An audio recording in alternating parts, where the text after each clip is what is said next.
In a world where gaming is everything, welcome to the Extreme Gaming Podcast. Welcome to the Extreme Gaming Podcast, episode 261. It is January 2nd. It is the new year, and we should all cheer about it. So, yeah, thank you. So, boys, how was your new year? First of all, I'd like to thank my audience. I look my friends. The crowd is so loud. I wouldn't have been here without that God gene. All right, play the music. Get him off. Play the music. Yeah. They're gone. Anyway, you guys have a good new year? Or? Yeah. It was quiet. Well, quite quiet. Yeah, your new year was, your new year is 5 hours before mine. It was, yeah.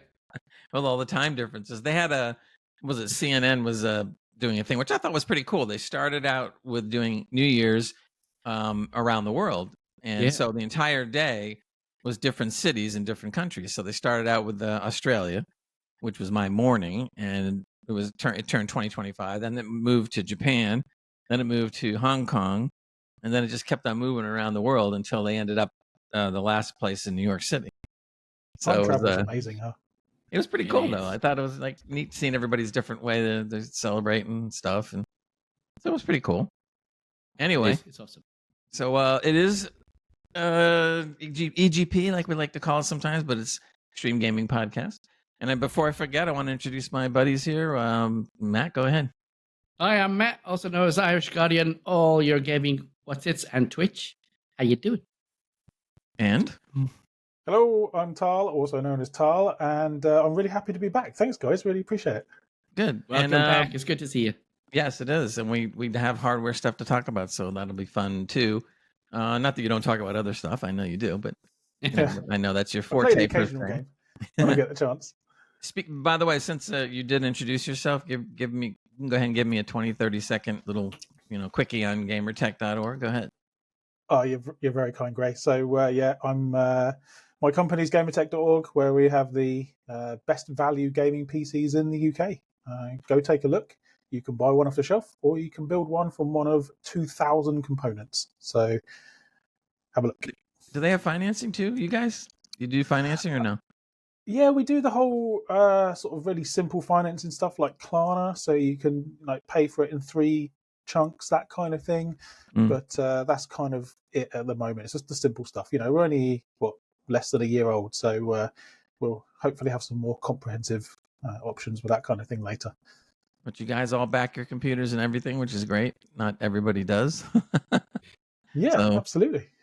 All right, thanks. I appreciate it. So anybody want to check it out? It's GamerTech. That's GamerTech, of course, .org, and you can check out the website and see what you think.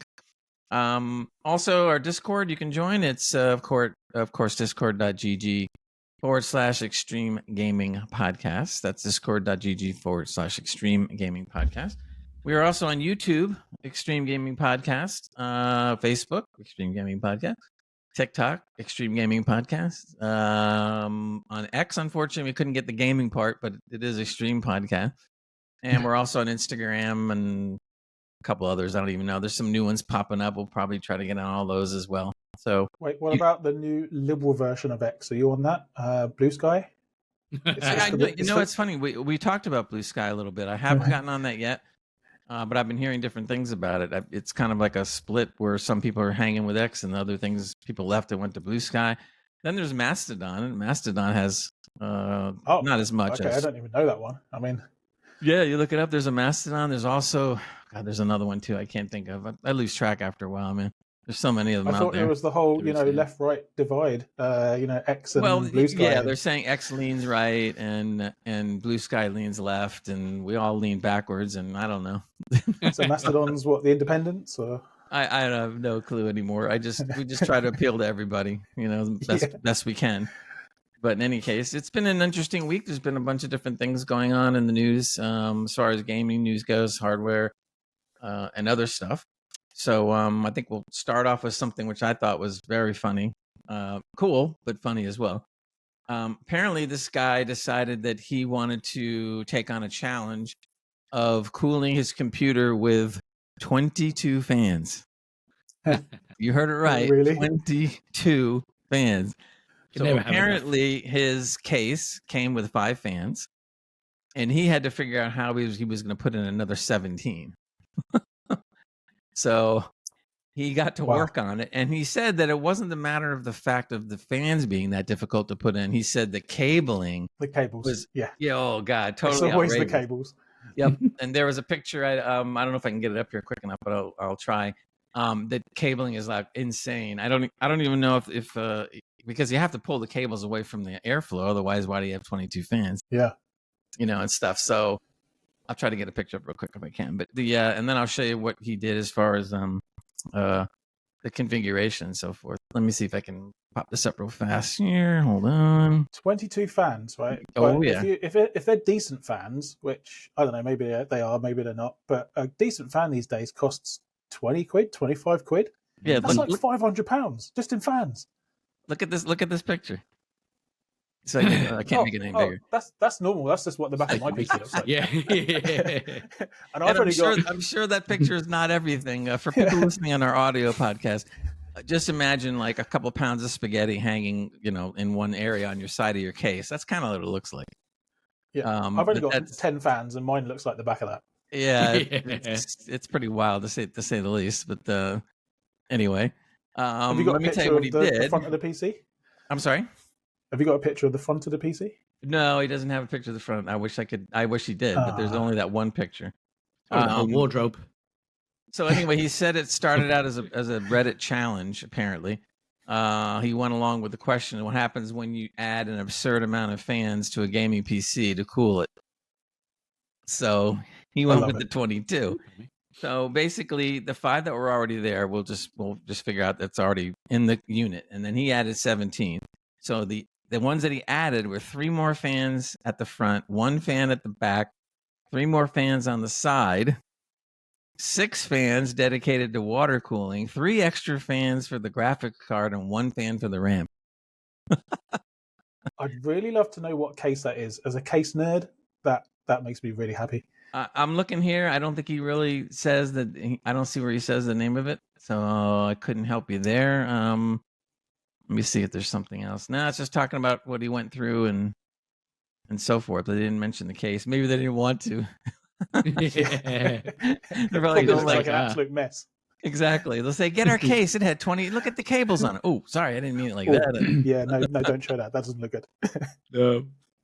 I was wondering whether it actually was working here. It says apparently it wasn't perfect, but it was functional. I don't know what that means exactly. Hey, I love that you tried though.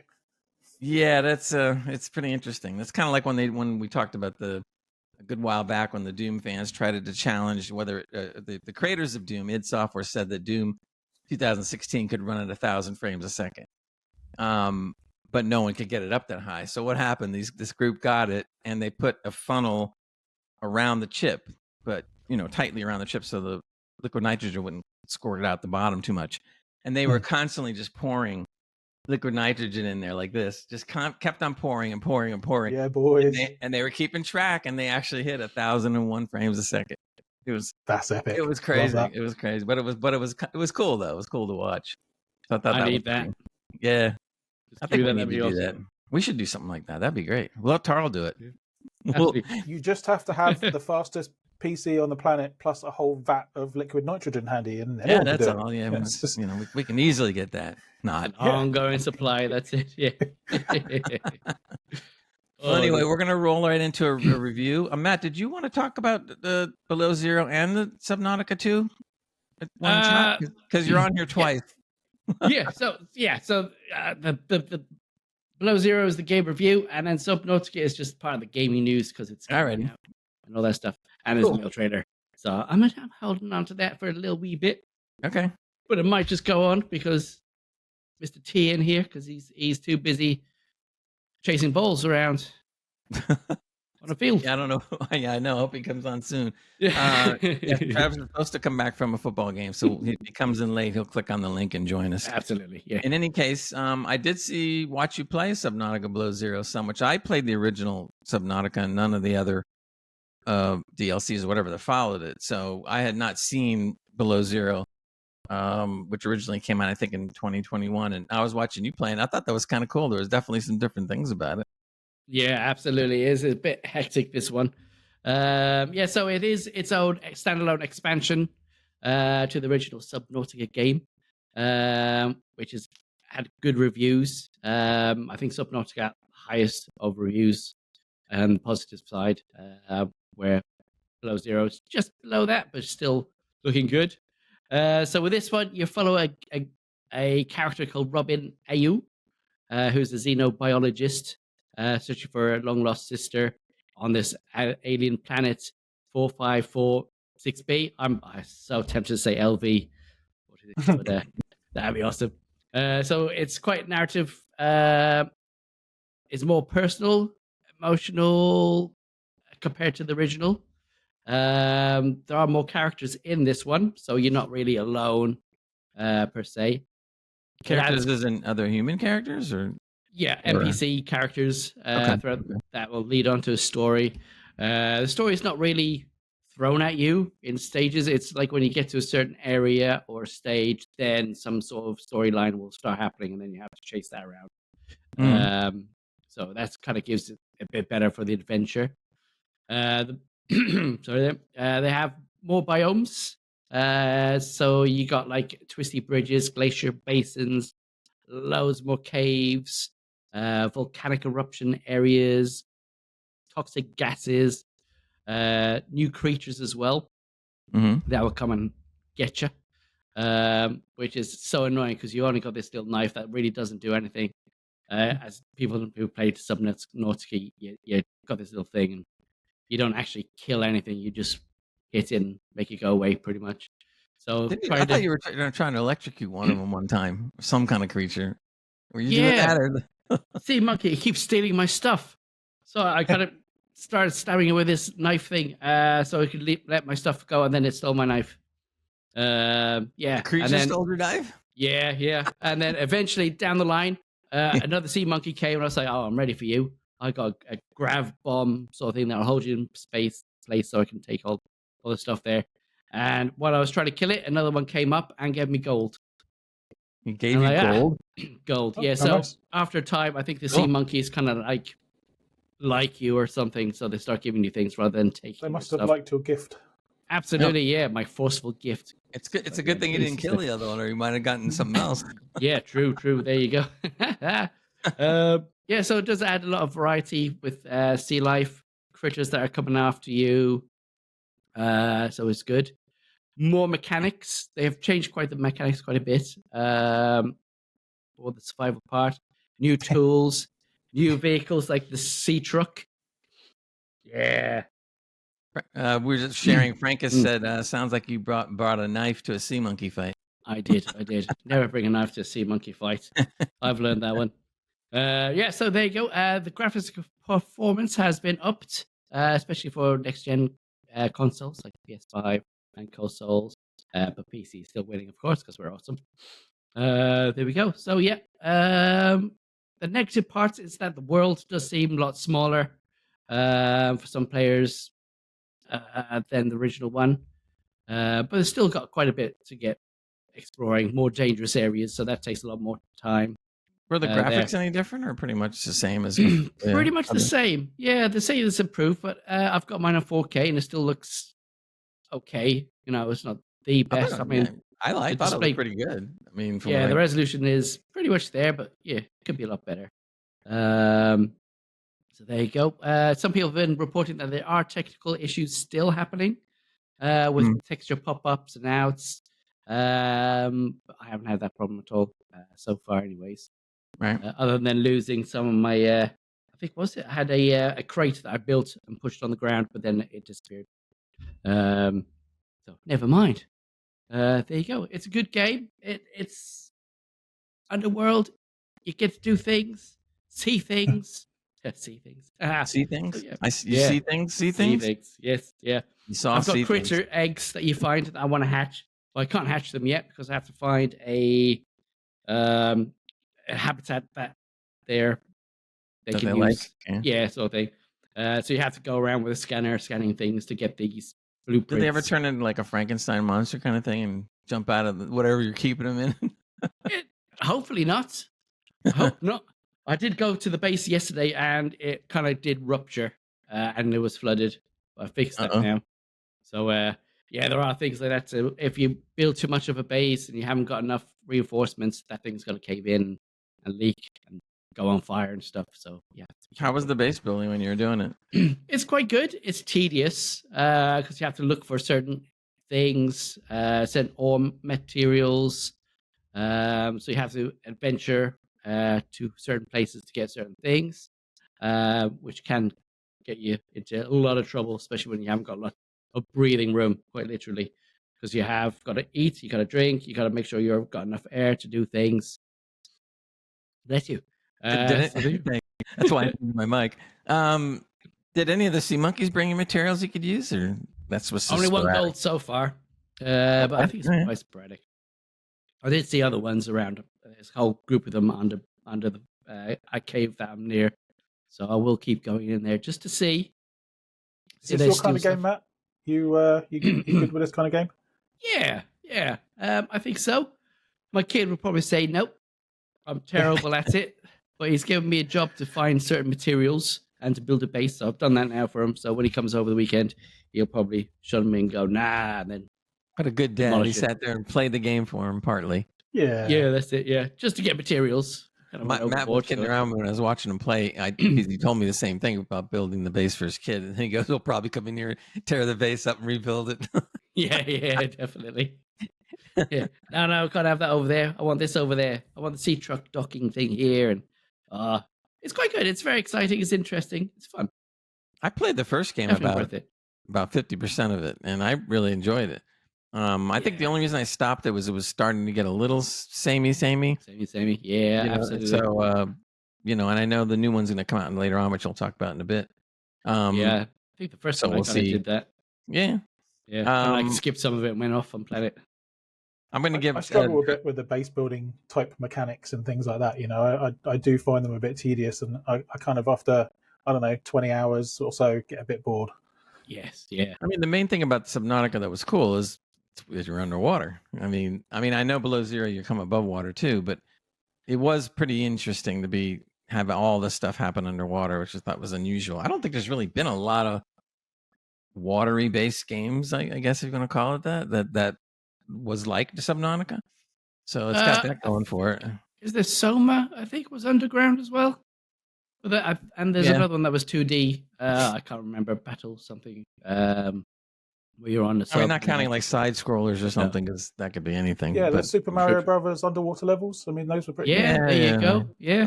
See, there you go. Zelda, you go into water. Well, since Trevor's in here yet, we'll skip over his news for the moment, and it's back to you again, man. Oh, funny enough. See how quick that was? Yeah. Wow, I did not expect that to happen. That's okay.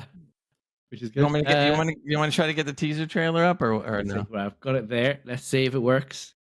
Okay. All right, hold on. So while he's getting that up, what we're talking about, I know. What we're talking about is Subnautica 2, which is, I don't know what the release date is. Matt will tell us what he does know. But they released a teaser trailer of it, and I'm looking forward to seeing where they've come with it over all this time. Remember, we also do a YouTube video podcast where I put in a bunch of stuff that you don't see during this podcast, including the trailers and whatnot. But yep, you got it up. Go ahead, Matt. There we go. Yeah. So, highly anticipated sequel to the popular survival game Subnautica. Here it is. It's an open world, open water world survival, where you can immerse yourself into, of course, the water survival experience, exploring luring biomes and discovering fascinating creatures. It's also got multiplayer on this one, so this one I'm looking forward to. It sounds like it's going to be a bit bigger than the last one, so I'm hoping that's good. So yeah, you got your co-op, play with friends, do it yourself. So it's pretty much up to you. Crafting and building is pretty much the same. You got your crafting vehicles, your tools, and bases to help you survive. Hopefully they'll add a little extra to that. They haven't really eased off too much stuff from there. How are we doing on this? There. Yeah, I know that was just a teaser trailer, but I'm hoping that some of the gameplay looks similar to what we saw in that teaser, That because looks like AAA levels of video. yeah, that's what I was talking about. So it's so. Well, let's see. The original game came out in what 2020, and then they did this DLC in 2021, I think. So it's been a while. I would expect them to be up there or advanced or whatever. So really hopefully good. we'll be able to see what that's all about. But yeah, I'm definitely looking forward to that. Yeah. So this one's on the Unreal Engine 5, unlike its own Subnautica Below and the original. So hopefully that'll bring in a lot more visuals, more options, and improved performance. The other thing is it's going to be released as an early access for at least 1, maybe 2 years.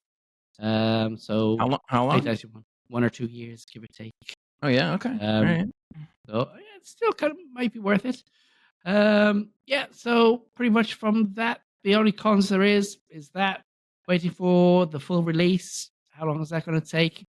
It is going to be released on pretty much the consoles, the new gen consoles, as well as PC. Old gen, I don't think it's going to be. Is it coming this year though, sometime, or is that what they're hoping? I guess it is. Yes, the early access is going to come out this year. That looks pretty cool. Yeah. Yes. I'll definitely try it. I mean, co-op sounds good. That'll be fun for us to play. So it would absolutely. I think underwater Power World.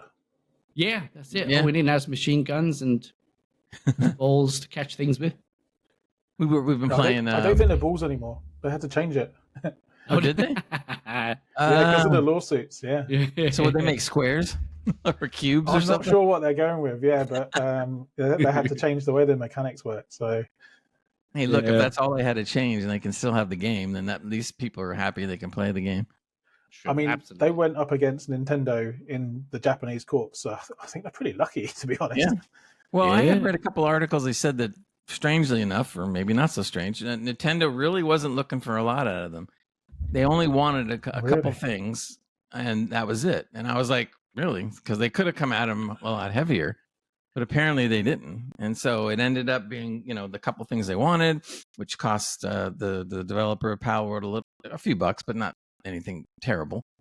And they did it, and then I guess that means they're going to leave them alone now. So if they do, then that's good.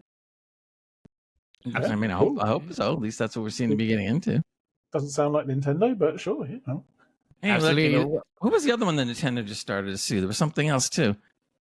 I can't remember now. They're out suing someone else though right now for another ripoff. Well, that's like everybody's been wondering whether the developers of Horizon Zero Dawn were gonna sue the Lights of Motrium, which isn't out yet, but it's gonna be, because talk about a game that is a real ripoff of the game. I mean, it's pretty. If nobody told you what the name of the game was, you would swear it was Horizon 3. Let's say. I mean, that's how close it is. The only difference, which I am kind of looking forward to, is they introduced a whole base building and crafting system, which Horizon obviously doesn't have really. So that could be interesting. And I'm not saying it might not be a good game. I just think that now people don't care anymore. They're just going to imitate whatever game they want to imitate, And this has probably been the biggest imitation I've seen. As far as, just completely using what it almost looked like they were taking the assets from Horizon and just dropping them in their game. I mean, it's like, maybe this is just the way the landscape is going now, right? I mean, it's getting harder and harder to prove this stuff. And I don't know. I don't even know how to respond to it, because it's kind of like, in one hand, I don't think it's a good thing, because they're just, hey, do something original. But then again, on the other hand, if they take it and do a really good job with it, then you want to play it. So it's kind of like, I guess if you're just going to go strictly from a gamer playing, angle on this one, then you want it to happen if it's good.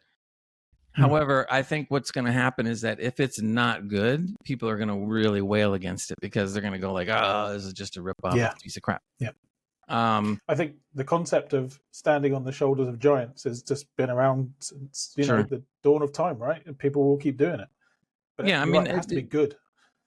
Right, exactly. And we had mentioned it before. I mean, I don't care if the gamers learn from other games and they borrow things and stuff like that. It's just that this was so blatant. It was like crazy. I mean, you look at it like, what was it last week, Matt? We were talking about Black Myth Wukong, and somebody came out with a game called Sun Black Wong something. What? Yes, yeah. And the character looks exactly like the other one. Oh my boy. The only difference was though that instead of ripping off the game as far as the gameplay goes, that was just a side scroller, I think, or something like that. It wasn't actually a game just like Black Myth Wukong, but what they did is in the advertising, they made it look just like it, so like or close to it, so that people would just kind of like, ooh, that might be, and that's not it. In fact, some people were so convinced that they thought it was a DLC coming out already for Black Myth Wukong, but it didn't. It wasn't the story. Hey, that's just good marketing. Yeah. Well, imitation marketing too. See. Anyway, speaking of games, you had another game you played, Matt? Not played, but have news. Okay. Max Payne, the all awesome slow bullet time, shooty, throw yourself in the air, twist and twirl, eat your hearts out. Matrix, we've done it first. I was just going to say that. Talk about ripping off. Matrix definitely ripped off Max Payne. There's no two ways about it. Yeah. So Remedy Entertainment have recently shared an update that they are in full production as of, I think it was the first couple of months of 2024. The development of Max Payne 1 and 2. They're going to bring it a bit more into the modern world, giving it better graphics and gameplay enhancements. The gameplay, the remake expected to hit alpha stage probably in the next 1 or 2 years, with the potential release of 26, very late 26. Is it a remake of the first Max Payne? First and second. Okay. All right, that'd be cool. Absolutely. So I'm looking forward to that. It's a while to wait, but I thought, why not? It's good. Yeah, I mean, there's a lot of games out there. We spoke about this too a couple months ago. That if they do a good remake, I would play it. I mean, right now they're working on. We had mentioned this before, but they're working on The Witcher 1, which I never played. I started on The Witcher 3, which is a good one to start with, I guess, because it was great. Yeah. But I never played 1 and 2. So, and I've seen the graphics on 1, and I'm not going to go back to play on those graphics. So if supposedly CD Projekt Red is really doing a job on the first one, they're going to try to bring it up quite a bit. So supposedly they're shooting for this year to bring it out. I hope. So if they actually do it, that'd be great. I'd love to play Witcher again and head back to it. It'd be fun. Is it going to be a remake or a reboot or a complete? Is it going to be exactly the same but just new graphics? Or? I don't think they're calling it a remake. I don't know what they're calling it exactly. The way I've read is that you would think it's a remake because a lot of the recorded lines and everything else are going to be the same. But they said that they're going to really do better than just trying to throw a few graphics around. They're going to try to really bring it up as far as they can. So I don't know what that means. I mean, right. So it's a remake, but maybe it might get as far as or close to like a remaster, supposedly. I really don't know. I'm hoping it looks really good. Look, anything's better than the graphics in the first one because the first one was, a long time ago. Yeah. So I'm kind of hoping that maybe we see something a little different. Also, just a little up here. Frankus says, "Oh man, I love Max Payne. Although that baby crying maze level was a nightmare." That was awful. Yeah, that's interesting. I had to keep going back to that one. So I got a question. Sounds like a horror movie. What do you think about all of the remakes and remasters and everything else? Right? Are you on board of this, or are you just thinking, "Oh man, just get some originality, make some new games"? Yeah, I'm pretty much in two minds. Like in general, I'm not interested in the remakes at all. Make something new, make it shiny, get us something else on there. It's only very rare ones that I'd see that I'll be like, oh, okay, maybe this would be worth it.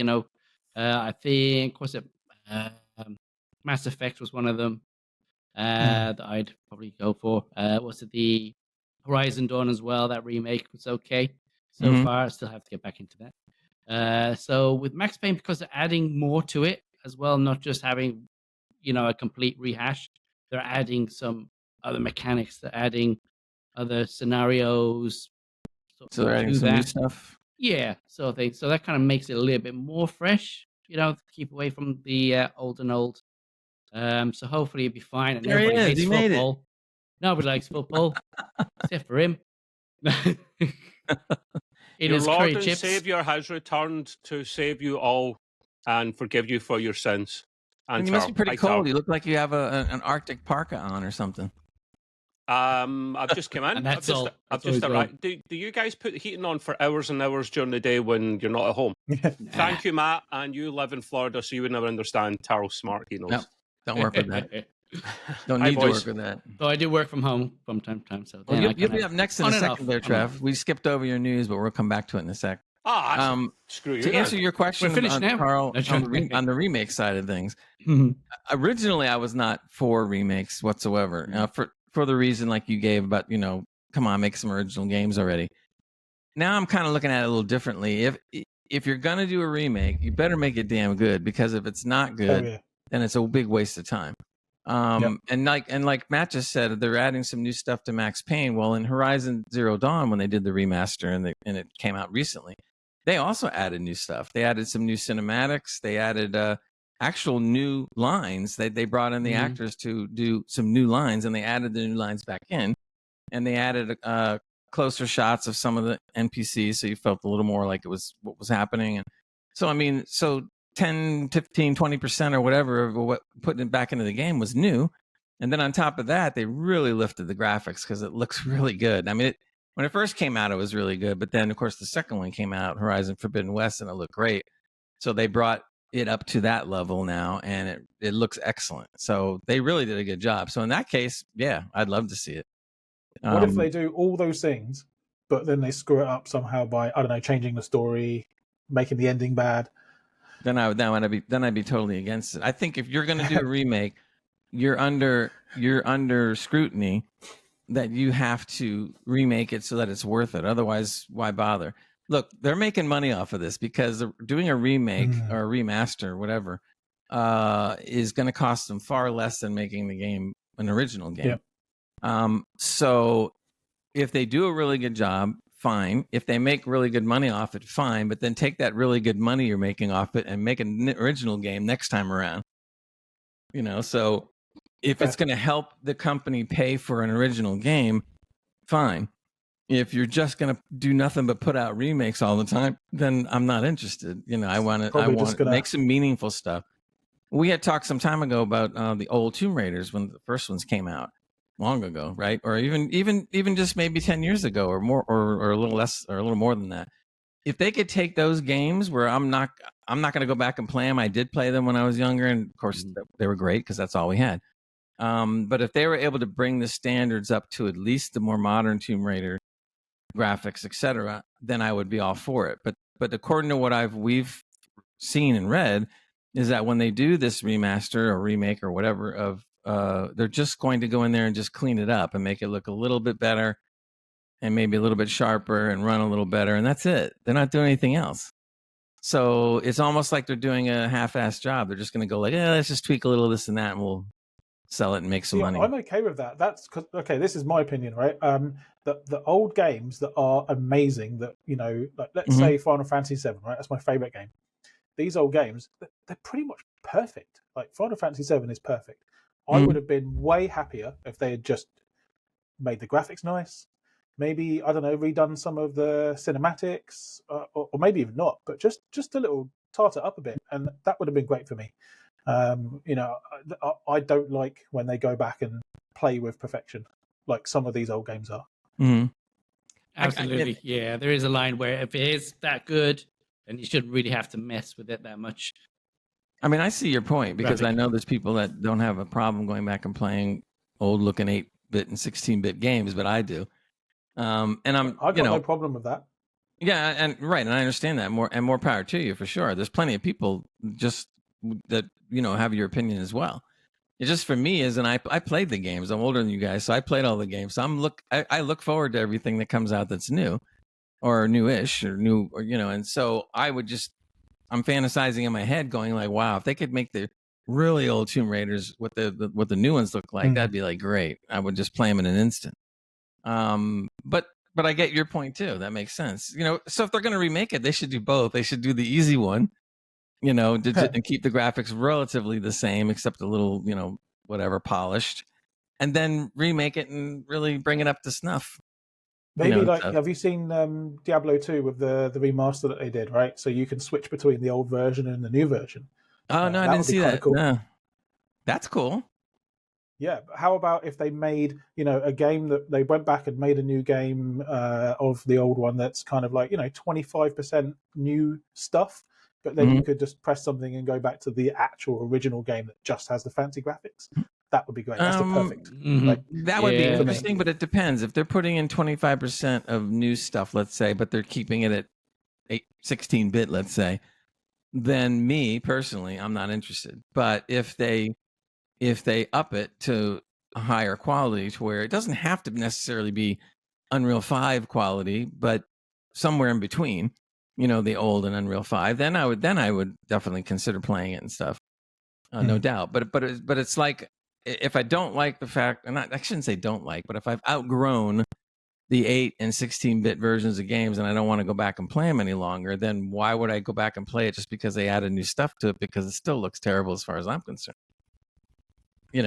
But obviously it works because they're making money off it. But I just, like I said, I want to hold their feet to the fire. If you're going to do a remake, make it good, man. Don't sit there and just, everything's a remake or a reboot. And also it depends on how much they charge too. What was it the game guys that came out recently I can't remember. I think it was a remake and they were charging like a lot of money. And I'm sitting there going like, no, you shouldn't have to pay, in my mind. Again, depending maybe how much you actually did to the game, you shouldn't pay more than half price. But this is their cash cow. This is the thing, right? They're taking a game that already exists. They're putting 25% effort into it to make it 25% better, or give or take. But then they're charging 500% more. And why wouldn't they? Because people are going to buy it, right? The only thing we can do is vote with our wallets. Yeah, but I think there's a line to be drawn somewhere. It's kind of like where does the greed end? You want to be a little bit greedy because it's business. I get it, but you don't want to go all the way up to a AAA price game. I mean, that's insane. I mean, I can't see. If the remake was really good, I couldn't see paying more than tops $40, more like $30 though. Half price or whatever. But I would consider going maybe that high if it was a really good remake. I think you're in the. I think you're not in the majority there because nostalgia is a powerful drug. Sure. And people will pay the money for the new version of their favorite game that they loved from their childhood or whatever. Well, you remember the Crash Bandicoot when they redid that and it came out all 3 games. See, now I used to like Crash Bandicoot a lot, so I bought the 3 remakes and I did. But the thing is, it's a cartoony thing, so I don't look at it as being the same as a heavy duty, RPG or whatever. So when I went to go back and play it, it was a mixed feeling. I was happy because it did look nicer and I was having some fun doing it. But then I really did start seeing where some of the mechanics back then drive you crazy. Because there'll be certain things, you think you can do and you can't do it. And you're like, why can't I do it? Oh, that's right. Because the mechanics are still the same. And so you're not happy about what you can't do. And you know what I'm saying? And so I still liked it, but I was kind of like, okay, I see the good and now I see the bad as well. And stuff. It'll probably be a never ending, argument or whatever. But anyway, I don't want to monopolize the discussion, but it was a good discussion. So that was cool. But Trev, if you're ready, we'll go backwards on the notes to your game news. Sure. 2 things, Gray. Have you paused my upload? I will right now. And he forgot to change the title to 261. So I went in and done it every time without fail. Well, actually, not every time. 50% I was doing good fail for 2 rate. weeks in a row. I mean, It was. I was. And then I was mentally exhausted after that for the rest of the year. Right. Anyway, so thank you for your patience, boys. One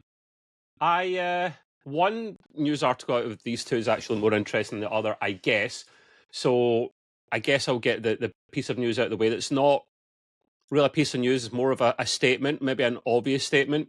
So the guys that own GTA are Rockstar, but then Rockstar are owned by Take-Two.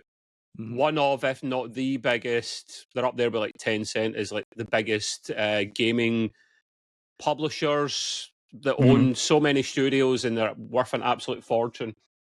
He's obviously got a sneak peek at GTA 6 as his privilege and rank. And he is, and this is just to build up the hype, because I'm looking forward to this. He's saying it's going to be extraordinary and well worth the wait. I think it's, from the rumours, it's still scheduled to be autumn this year, and right at the end, at the death, just before winter comes in. But I hope that is the case, because well, it's a massive, massive game. It's they're basically saying pre-orders alone will equate to, not yet, because they're not up for sale, I don't think yet, but pre-orders are estimated to be $1 billion just for and bear in mind, it's not coming out of PC yet. That's just for consoles. That's for two games consoles. $1 billion with an evil Doctor Evil thing. Like, you got to do that, you know. Come on, Charles. Do it, Charles. So it's that's extraordinary. And then they're saying they'll end up getting a total of $3 to $4 billion from selling this game. Wow. So it's going to cost an absolute fortune. I mean, it's weird. It's ironic I say this, right? Because I don't normally get caught up in the hype that much. But I've just saw Matt's message. That is hilarious. I put Gray's my dad, and then Matt went, he's my dad too. I knew it. For those of you on audio, again, when we do the live broadcast, we have little bylines you can put below our names. So we screw around with it all the time to get each other to crack up. Yeah, I forgot to change mine as soon as I come on, and it was a bit naughty, so apologies.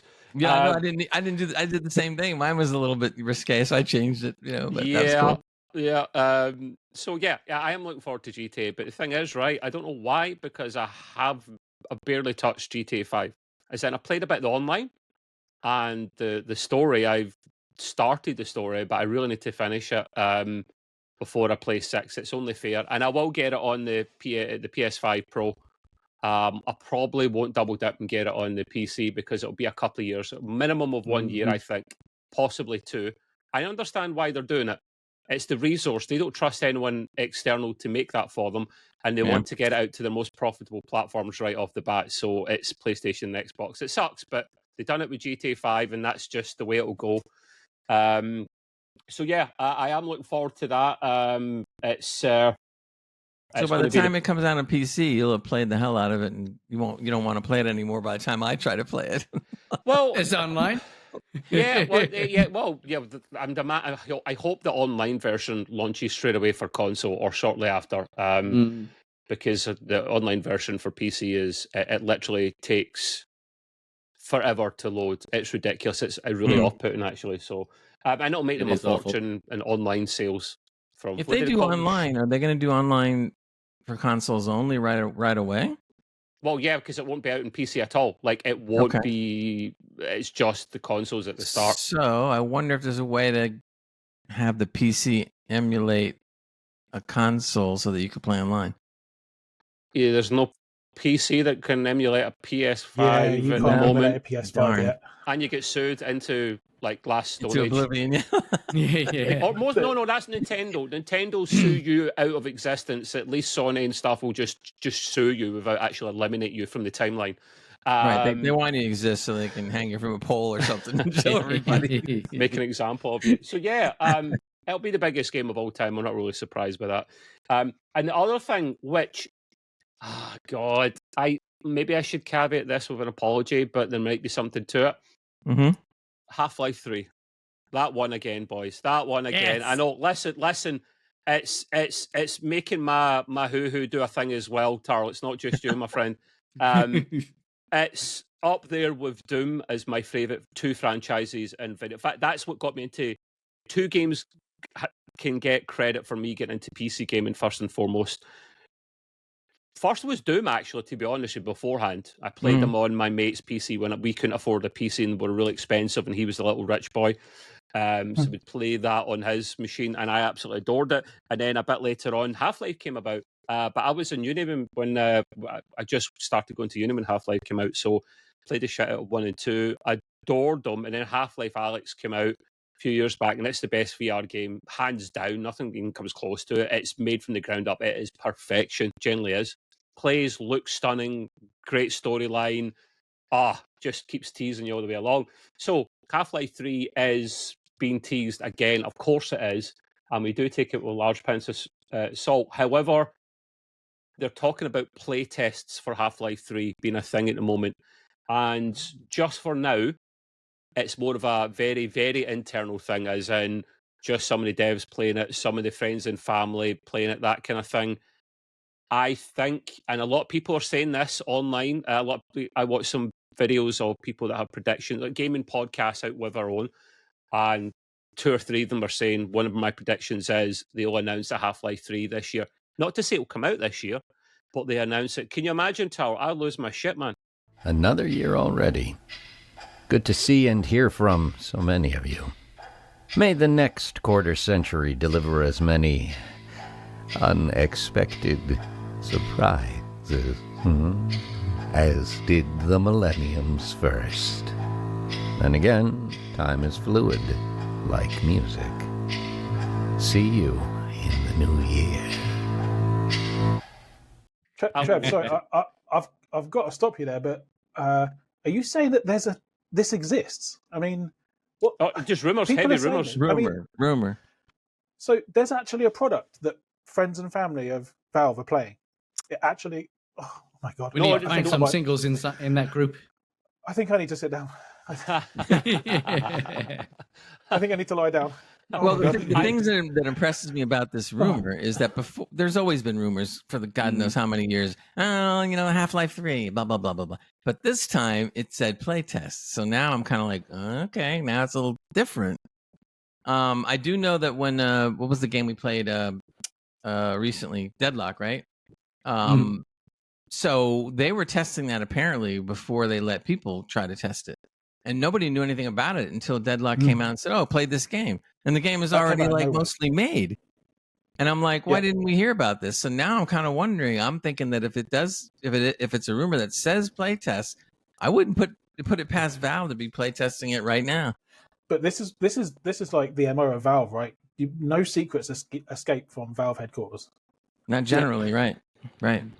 Yeah. So I wouldn't be surprised if there is, a third of a game already made, something that's playable. I'll be honest. I don't want to hear about this game until it's got at the most 1 year to go. Ideally 6 months before, so that I'm not teased for too long. I don't like it when they announce games like, oh, by the way, we haven't even started on a game, but we're announcing it, and we're just going to create a CGI trailer just for said bloody game. And you're like, what was the? I mean, like Elder Scrolls 6? Yeah. There's many examples. It gets annoying, actually. So, I mean, that's when it will start. The leaks will start happening potentially when play testing. Yeah. Oh no! So excited. What more the rumor is, apologies, Harold, they're about to move to the playtest. I should probably add that in, slightly caveat that. That's when we'll start to hear things probably more leak out, because devs can play internally and you won't hear anything because they're all loyal to Valve. It's a private company. They're paid well. You're less likely to get leaks out because it's one big family and they all love what they do and they take pride in it. And that big fat paycheck doesn't hurt things either. The turnover at Valve is virtually non-existent. Yeah, that exactly. Like, why would you want to leave somewhere where you're really happy? And they're not in a rush to do Half-Life 3 because it's got to be the perfect story. They don't need money, Valve. Right. Gabe only sign off in it when it's a great story. So it's the same with like The Last of Us. If part 3 would ever come about, which it probably is getting made just now, let's not be around the bush, it has to be a great story because the first 2 were good stories. So yeah, I really hope it happens. I will buy any collector's edition of anything. They could bring out a limited edition collector's model of a bloody Half-Life pencil for £200. I'll have to buy it. Just have to buy it. I've actually got butterflies in my stomach. Honestly, I'm just like, I'm the biggest Half-Life Valve fanboy that there is. I love it, man. So excited. I genuinely love it. It's so good. I probably want to come. In some ways, I wanted to see it maybe even worse than you guys, because the problem is I came into Half-Life late, like very late. Don't ask me why. I just ended up that way. So I played the game, but I never really finished it because I wanted, because at that time, again, there was better games out graphically. Even though I liked the story, you're it was such a graphical whore, no, aren't you, man? the story was fine. Man. The story was never great. It was finished getting. It was. Half-Life. I know, but it was starting to get to me. See the bathroom stalls I was in earlier on, even though it's Melson, Florida, it said, "Look, if you we'll see do anything for shiny graphics, right to grey here." But you have seen the graphics in Black Mesa and so forth. I mean, you're talking definitely a step up when they on those mods. And so that's kind of what I'm looking for. So now that they're talking about Half-Life 3, I'm going like, whoa, it's gonna be light years ahead. So why did you miss it? Why did you were definitely all well and truly all grooded up when they came out at the time, and that would have been state of the art at the time. So why did you miss it when it first came out? I don't know. I was playing so many other things that I just totally. But it was a massive blockbuster when it came out, so I'm really surprised that you missed that one. Wow. There's always a game that I get, not always, but a lot of times there's a game like, oh damn, I mean to try that, and then all of a sudden it just gets away from you. And then you go back and oh yeah, this is good. I've got a hot take for you, and I'm sorry, I want to go back to Grand Theft Auto, but my hot take is that I think they're going to do a Cyberpunk, and I think that it's going to arrive a hot steaming mess of bugs, and people are going to be very, very unhappy having just paid $1 billion to pre-order it. Oh, GTA, yeah. For GTA, yeah. It's always the way, isn't it? Yeah, so, but because I think the reason for that is they tend to not come out ultra buggy Rockstar games. They don't. But I think what's happening here is they're under pressure, at least internally, a little bit, because things leaked out so bad that they said, oh, it'll be out in 2025, but we can't say when, and there's so much pressure on them to bring it out. That's what will happen. Do I want it to be delayed to 2026? No. But if it's going to be better, then yeah, delay it. Of course, delay it. Delay it, yeah. Yeah. I haven't played Cyberpunk because I just think it's unfair to the customers to release a product like that. And if they do it with Grand Theft Auto, man, it's going to be big. Well, Taro, if they do it with Half-Life 3, I would be even more pissed off. No. But then saying that Valve bring out really... It's terrible. They bring out really polished games, Half-Life. They're really, really good, actually. So I very rarely have had issues playing that. But yeah, I mean, literally, Taro and I would be marching... Well, actually, you'd be marching up here because their main studio of at least the UK, if not Europe, is in Edinburgh. So he'd be marching up with me, and we'd get in the pitchforks and going outside like we're going to. You know what, Gaben? He wouldn't do this to me. He wouldn't do this. You know, we're good pals, me and Gaben, and I write to him quite a lot. He writes back sometimes, and I don't think he'd do this to me. No, I meant GTA 6 for the killing someone. Sorry. Yeah, but Half-Life, yes, you're right. Half-Life. Okay, that was good to hear anyway. We'll go wherever. No, actually, it's too far for me to go to the States to complain. I can tell you right now, if Valve does Half-Life 3, you're going to see way less bugs than a lot of these other companies putting them out because I just think the quality at the outset is going to be much better. Where are they based? Where are they based? Seattle, aren't they? I think Seattle. Yeah. That's 4,000 miles away from me. Complete game without bugs. I'm sure of it. Yeah. Take the time you need to get it right, guys. So yeah, that's certainly the news I have from the gaming side of things. Moving on. Sounds good. All right, what we got up next? We got Tarl up next. Look at that, Tarl. Yeah. All right. Cool. So we'll start out with some hardware stuff again. Go ahead. What do you want to talk about? Okay, thank you. I think you've already talked about some 5090 news a little bit before. But I wanted to bring it up again because a couple of days ago, some interesting news came out and a little picture. I don't know how to do pictures, Gray, so can you do the picture for me? Would that be okay? Yep. So this image came out of the PCB for the 5090, and it is wild. So on this image is, let me know when you've got it. It's coming. Gray. Thank you, sir. So what we're looking at here is, I think a lot of this has been confirmed already, 32 gigabytes of VRAM on a 512 bus.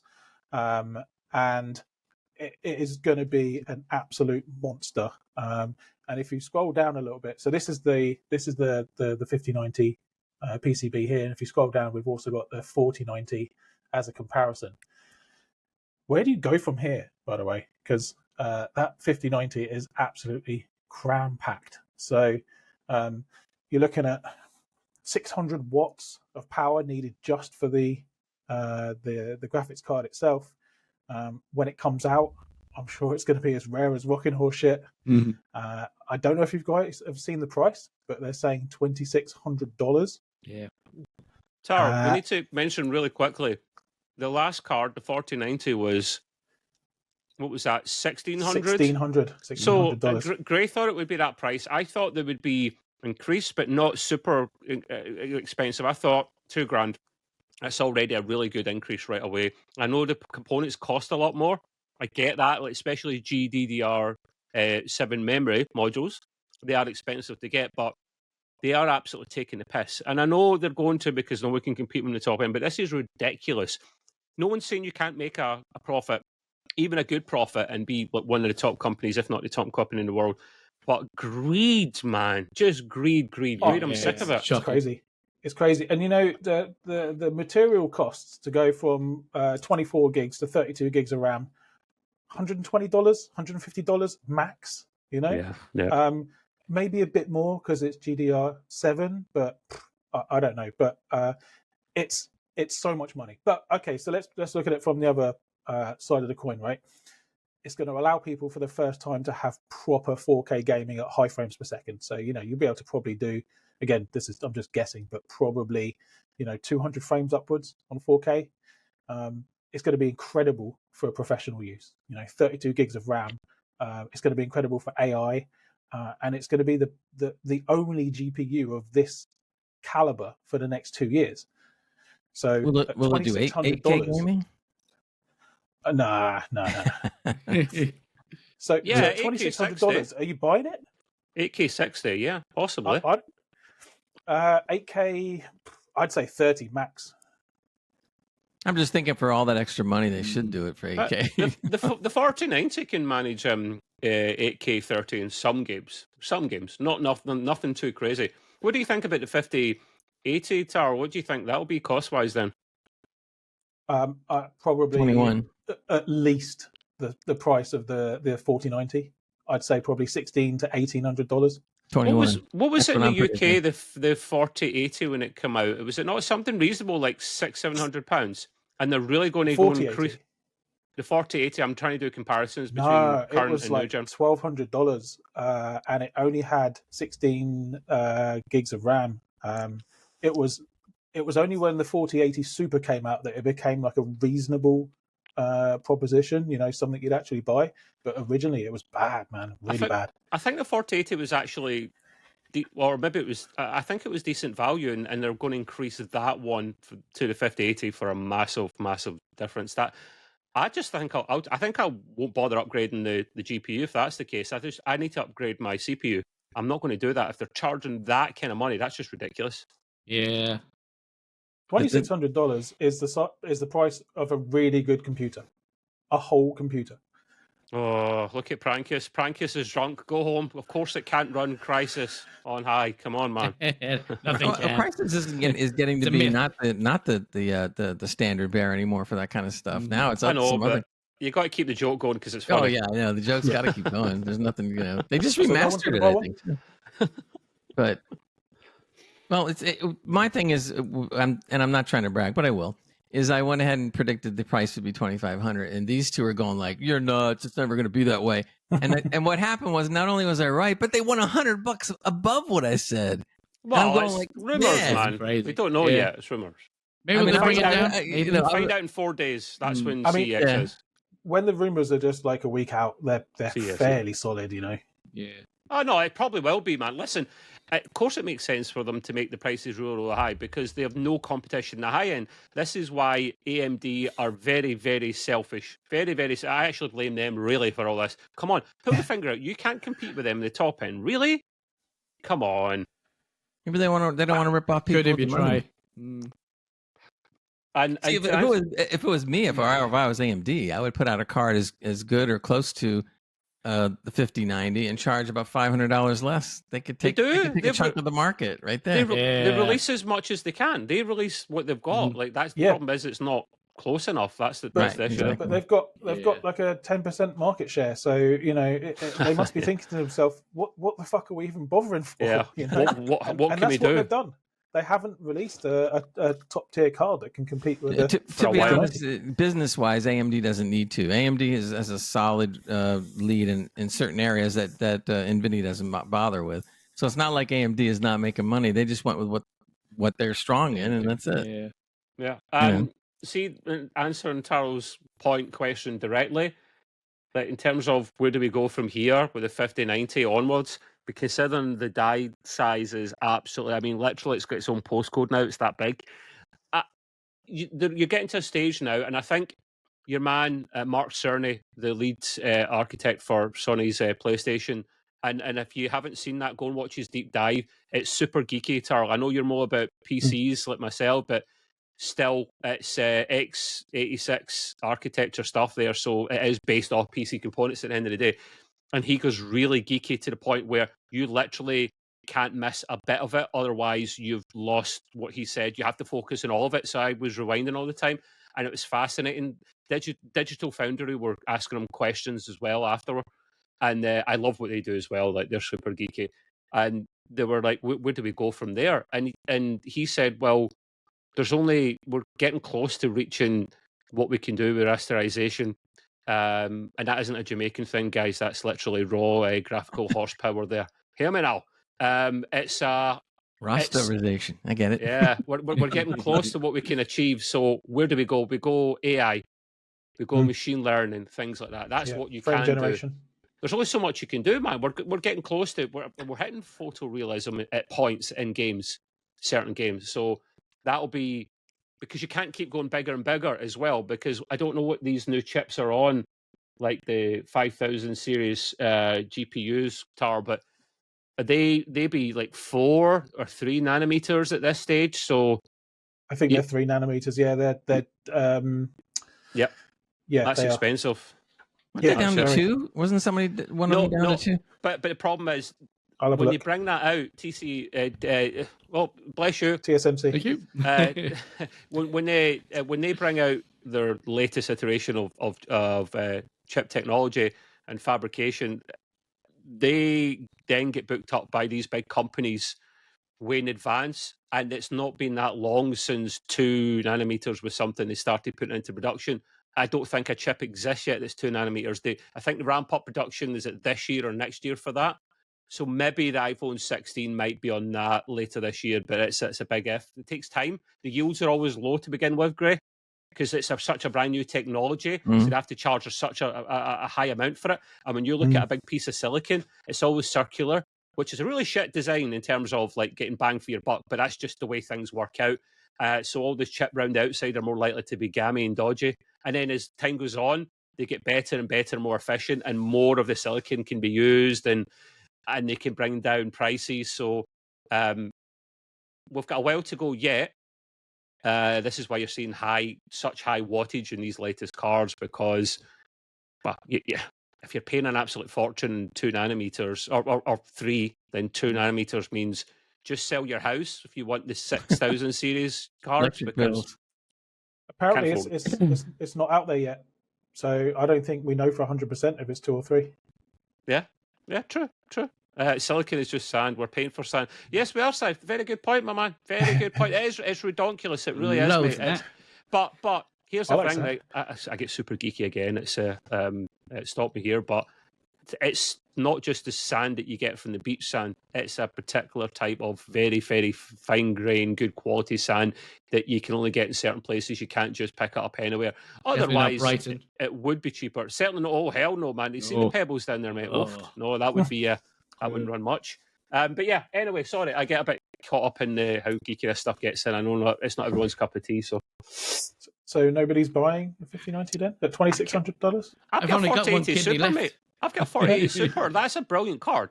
It's got DLSS 3 up to 7 on it now. And maybe the new version of DLSS, if they bring it out to her, they bring out 4.0. Maybe that's backwards compatible. Probably not. We know we'll keep that. Probably not. It'll only be on 5000 series. Wishful thinking, man. It. Just like I thought the card would be cheaper. Wishful thinking. That's okay. Someone will come out with a software fix for us. I think if I needed it for work, and it would really improve my workflow. No, actually serious this time. Oh, right, okay. Yeah, if I need it to actually improve my workflow and it would make me money, then it's going to be a seriously good bit of kit. But if you're putting one of those in to play games on for $2,600, man, that's wild. And the thing is, the pounds will be close to that. That's the thing that a lot of these American companies don't realize, that actually, with something's $2,600, it's closer to about £2,200. But even if you factor in their VAT, which you put on top, they still Apple do it all the time. If a new iPhone's $1,200, but £1,200, and I'm like, that's not how currency exchange works, people. You're very educated. It's called sheer greed.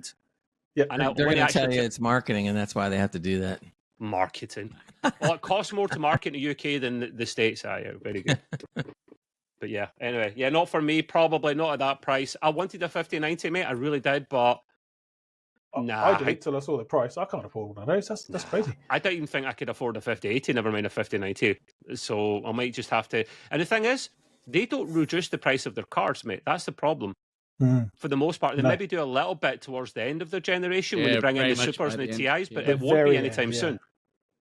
But like you said, once those processes start getting more efficient, all that's happening is that they're just making more money. Yeah, of course. Yeah. How often do things go up in price? A lot. But then, a good example is petrol, gas, right? When they put the price up at the pumps, probably the same in the States. When they put the price up at the pumps in the UK, right, X amount of pence, and because the wholesale price of oils went up, but then when it comes down, they leave it up for a while. They leave it up for a while, or they'll only take or just forever. 1 or 2p off it, or take nothing off it. Right. Whereas it's dropped by 5p, they'll take it down by a p, one or 2 pence if we're lucky. That's just greed, man. Like when they bring it up, they bring it up right away. When the price goes down on the barrels, they just hang there. They can't get it up any quicker. And yes, giggity, exactly, giggity, 100% with that comment. But yeah, they're great. Let's put it in the blue. I'll go in a rant. Well, that's it. You need to take the red pump over the blue pump. Yeah. Absolutely. Anyway, moving on. Okay, we're gonna get into back on some games and then some hardware again later. But anyway, I always like to pick up on some of these articles, especially when we just completed a year of games. And these are the best PC games of 2024, but according to Metacritic. Now, Metacritic, if you don't know already, is more of an aggregate site. So they try to take reviews from like all over the place, all different, and then just average them out and put it up.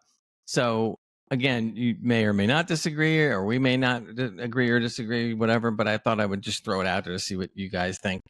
So here's just some of them for 2024. One was Elden Ring: Shadow of the Erd Tree, which was a DLC, but it was so big it was almost like another game. And the Metascore rating was 94 on that one. Do you guys kind of go along with that one? Or, I mean, I played not this DLC. I played the game somewhat, although I was getting my butt beat so many times, I was done with it. But I don't know. Agree with that. Yeah. Yeah, I mean, it was pretty big. Talk about making some money off a game. This is another one that won some game awards, but none of us have played it here, but I might want to try to go back on it. And that's Metaphor ReFantazio.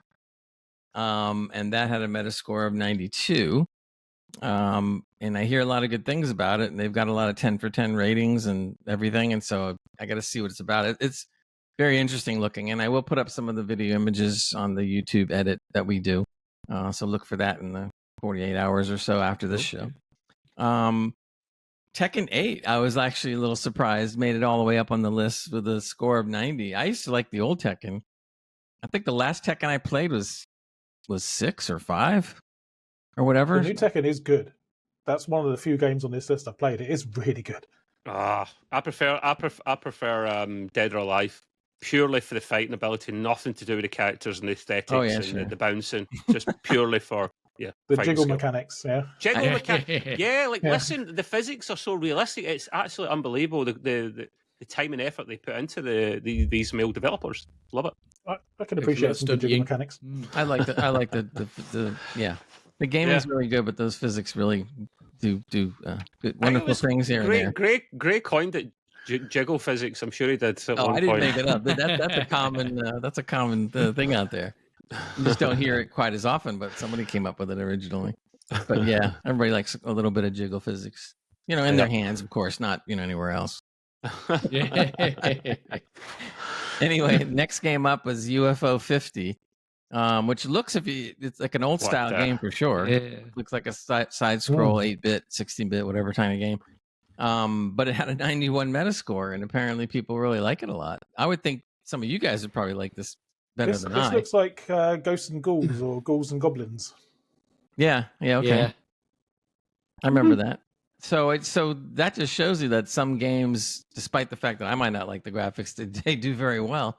And you can imagine the profit margin on it is great because you're not talking about having to develop a AAA game. So your profit margin is far higher. So you can sell a lot less and still do all right, or whatever.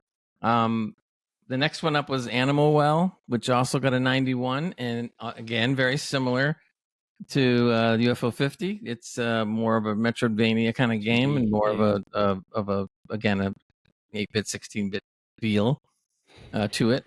But it did very well. So apparently that's up there. And I don't know if any of you guys have messed with it. Nope. This is interesting. Satisfactory, it got a 91. Satisfactory's been around for a while now. Yeah. It's a very cult following game that you either love it or you hate it, and I'm the hate it camp because why'd you pay to play that? But some people love that stuff. Well, when you're really into sitting there building like plants and making all kinds of things out of, there's a guy I can't remember his name, but he's the one that goes in and purposely breaks games. And this is one of his favorite games. And he's done, I think, 2 or 3 videos on it over the last couple of years. And oh my God, does he go bananas with it? I've never got it though. I wonder if someone could hear that plays it, likes it, can explain it to me. You may as well just call it Foxconn Simulator because they're the guys that make a shit ton of stuff over in the Chinese factories for like Apple and whatnot, like really cheap. I don't get it. I think it comes simulator down to games in general, for the most part, I don't get. Yeah, it comes down to the simulator thing. Everybody that likes that kind of stuff. Like I said, I couldn't see any sense in making a power wash simulator, but there's one, and I even looked at the videos of it. I'm going like, I thought it was a joke. One more simulator. And I looked at the video, and the guy's got a power sprayer, and he's spraying the side of a house, and I'm going like, okay. It's like I tried that for 3 minutes. So bored. I was like, oh my God, I might as well just wash my own balcony I'm out. gonna go out and do some actual power washing. Yeah. I think it'd have more fun doing that than trying to, I mean, some simulators are kind of cool. Like there was one, I can't remember the name of it, but it was more oriented around food. But the cool thing is that it actually allowed you to play with real recipes and stuff. So you could do some goofy things too, of course. But you had a chance to actually try to do real recipes and see if they would come out. So that's kind of, if you're into that, that's cool. At least you it's can get some really good ones. Yeah. Let's see. Next up is Balatro, Metascore 90. This is another one that I think won an award or 2 on the Games Awards. It certainly was nominated for a lot of things. It's, again, one guy making this, very much Stardew Valley-esque, one guy making it, because it's not a graphical type game, it's a card game, so it's just, you're needing more this up here, the smarts for a good idea. I don't pretend to know how that game works, because it is a card game, and God knows it works, but it's super addictive. It's not super expensive. It's not in a Game Pass or anything, I don't believe. So this guy's minted. He deserves all the credit he's getting. It's just a fresh, new, different idea. Anyone played it here? Anyone know how it works? No, but for the audience out there, they call it a poker-inspired roguelike deck-building gameplay. I've seen it being played. I haven't played it, but it looks really cool. I might play it. And I think PC Gamer just gave it their Game of the Year. Did they really? Wow. Yeah. That's interesting. Right. I'm gonna try some of these just for the heck of it. I like card games, but if I'm going to play a card game, I generally would rather go to a blackjack table and where I can maybe make. It's not the same online, is it? Like a game that rather than going to a casino or something. I get that. It's a different kind of buzz. Have you played Slay the Spire? I've not played any of those kind of things, mate. I've heard of it. Yes, same. So it's a little bit like that. It's kind of like a roguelike, but with cards. But actually, it's more poker. Okay. Well, it's doing something right. Well, look at Gwen from Witcher 3. That wasn't meant to be anything more than having that game and having the card game within the game. and it got so popular that they had to like break it off from the game. Wait, what? There's a game from The Witcher that came out. What's it called? Gwent's always been around, but really? oh yeah, Oh, it's been around for 10, 12 years. But Gwent was always part of the game. So you went into Witcher 3 and you could play Gwent with NPCs and whatnot all through the game. I never played it. I sat down once and went like, nah. And that was the end of that. But then they got so popular, they put out a video game just of Gwent, Witcher 3 Gwent. And now they're building a board game and cards called Gwent. That's going to come out soon. So that's cool. It's funny how things just kind of come out of wherever and it ends up being like really popular. So more power to these guys. I think it's great, man. I wish I come up with this idea to make something like this and make some good money. Yeah, ideas are worth money, mate. Always. I didn't play this game, but the next one is, I don't even know if I'm going to say this right, Shin Megami Tensei 5. Yes, you did. That's it. You did it. Yeah, amazing. And that's got a Metascore of 87. I didn't play this either, but apparently it's pretty popular. Very popular, yeah. I'm a big fan of this kind of game. I thought you might be your cup of tea. Wait, what the fuck does that mean? No, because you were talking about you play Final Fantasy. Oh, okay. So that's right. Of course, Yeah. you're going to like games like that if you like Final Fantasy is not my cup of tea, so I don't like games like that. But it's your cup of tea, so you will like games like that. It's really popular. Jesus, okay, you can stand down shields. Jesus Christ, man, the attack's over. Apparently, it's a port though. It says it ported, I guess, over to PC. I'm not even sure here. Yeah. Interesting. It was on console for a while. Was it PlayStation? It might be on PC Game Pass, maybe. I don't know, because it was on Xbox, so I'm not really sure, though. That rings a bell. Actually. Yeah. Next game, I haven't heard of this one either, but it's Metascore 90. Thank goodness you're here. Oh, that's hilarious. And it looks, it has the appeal or look of a kid's book.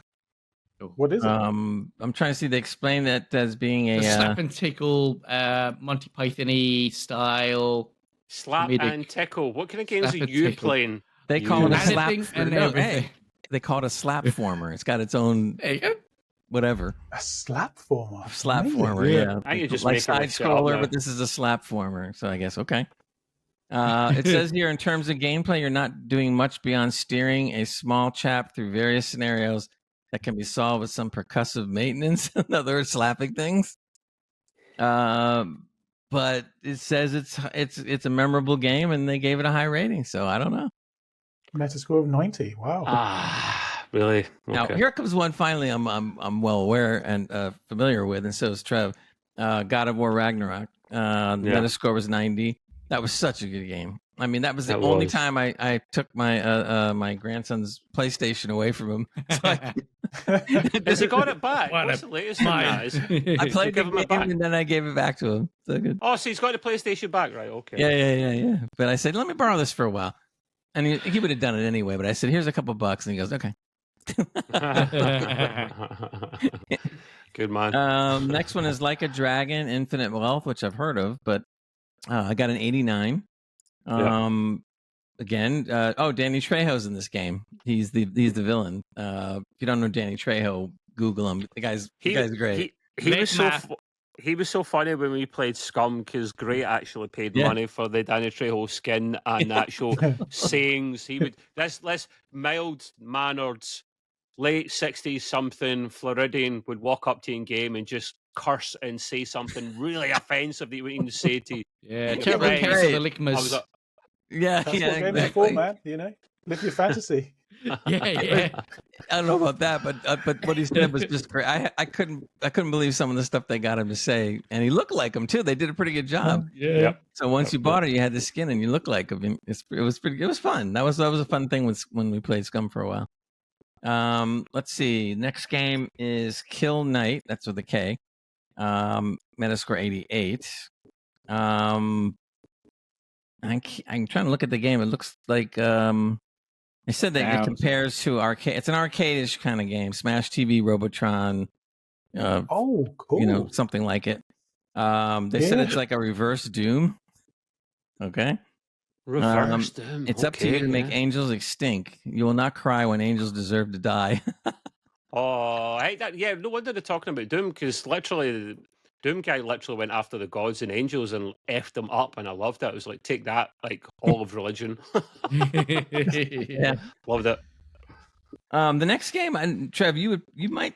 Well, I don't know. You might take a different view on this one, but they said Destiny 2: The Final Shape was an 89 on Metascore, but I know you weren't overly fond of it, though. You said no, I was. It was the one before it. It was Lightfall or whatever the hell that was. That was like, I don't know. That was like being at bloody a Pink Floyd bloody acid trip fest playing that game, man. But it just wasn't. It wasn't good.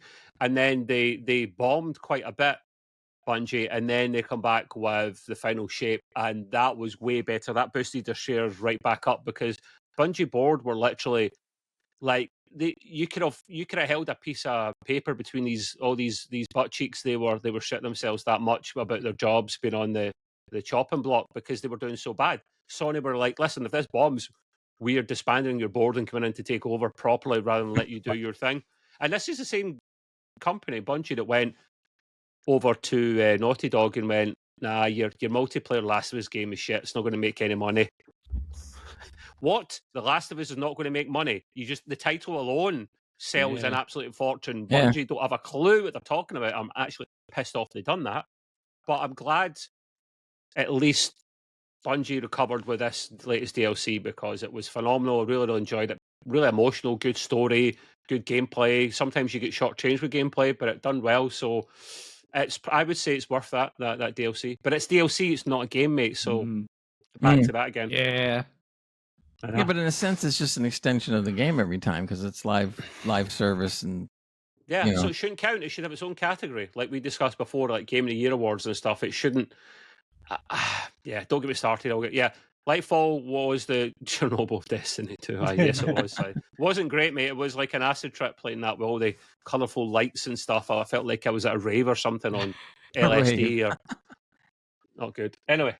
Next game, at least I can talk about because I played this as well. Horizon Forbidden West Complete Edition. And all that means is that they took the DLC and put it into one thing that you could buy. Yeah. But I did play this, and of course, I'm a big Horizon fan, extremely, because the game is so good. Between that and God of War, both coming out relatively the same year, God of War Ragnarok, it was great. I couldn't believe I got to play both games in the same year, so I was really happy about that. So the Complete Edition came out, some tweaks and stuff here and there in it, but not that much more, except for the port. The port was perfect. So I think it was it Nexus, right? That's the one that does the good ports, Trev? One of them. There's 2 or 3 out there that do good ports, and I think that's one of them. Yeah, they do the Horizon games, and it's always pretty flawless. They do a good job. So Sony trust them. You see, once they stick to one company, it does well. They tend to stick with them. Yeah. Some people were saying that when they did the remaster on Horizon Zero Dawn, some people were saying like, well, why? It's only a 5-year-old game. But when you look at what they did, if you're a true fan of the game, then it has improved. But you go back to the question of was it required this soon after? It was what you guys were discussing when I just first come on about the remasters and stuff. It's just Hollywood do it all the time in their movies. They run out of ideas, so they just recycle shit.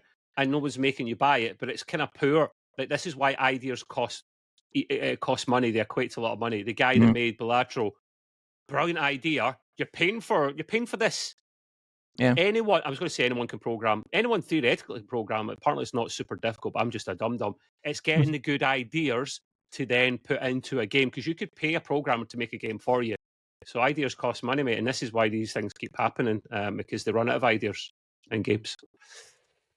I'm going to kind of skip around on some of this because I know some we may not have played. So I'm going to run down the list a little bit quicker. Ghost of Tsushima Director's Cut. I did get this game. I played about 10 or 15% of it and got sidetracked on some other games. Same. But what I did play, I did enjoy. There was a couple of things I wasn't exactly fond of and how they handled certain gameplay. But generally speaking, it was a nice game. It was a pretty game. You really did feel like you're a samurai, slicing through everything. So I did kind of enjoy that. So I could see that. It got a Metascore of 89. I didn't play this next game, but I just love the name of this. It's Lorelei and the Laser Eyes. So it got an 88 on Metascore, and it was a puzzle game. It even looks like a chessboard or something, where you move the people around.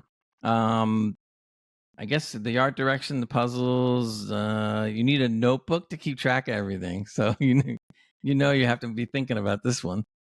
So that sounds kind of interesting. Let me kind of come down the list. And Dragon's Dogma 2 at 88. Now, that was a game when it came out that people were kind of bashing it some and saying that it wasn't living up to what they thought. But then over time, the game has done okay. So I don't know if it was just the initial stuff or what, or maybe they just fixed it up. I'm not really sure. Let's see if there's anything else real quick. Well, Crusader Kings 3, which I did play. Roads to Power. I think that's the DLC. I don't know if that was the main game, but either way, I don't know whether any of you guys played that, but I had a good time playing that. It was more of a strategy kind of game, but the game was made to be as close to the real history of how things happen. Now, you could obviously change the names of the characters to whatever you wanted, your name or someone else's name or whatever. But the history of how things went back then and how things were done and how you came into power and how you shared the power and how you kept it with the family going from, kingdom to kingdom was all very close to the real history of what was going on at that time in the UK and other places. So it was pretty cool. It was definitely different, and I enjoyed it.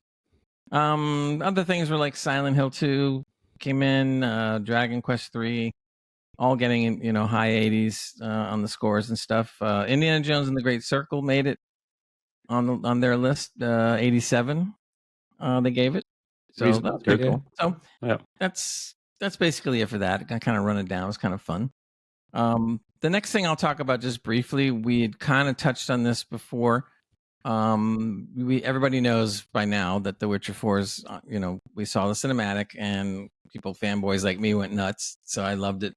But everybody started asking a question because in it, Ciri became the protagonist, which most people all agree with and they all like it.